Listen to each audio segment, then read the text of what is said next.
March the 31st, 2020.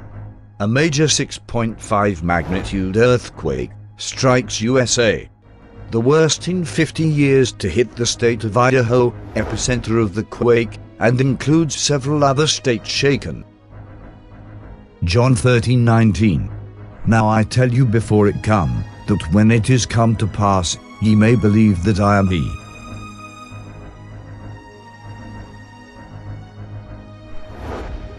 Prophecy, July 18, 2019, 5:25 a.m. Eastern Standard Time. In the Spirit, the Lord reveals that a major earthquake will strike the USA shortly. It is wise to take all precaution where possible.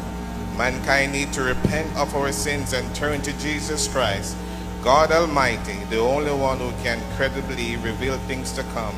John 13:19.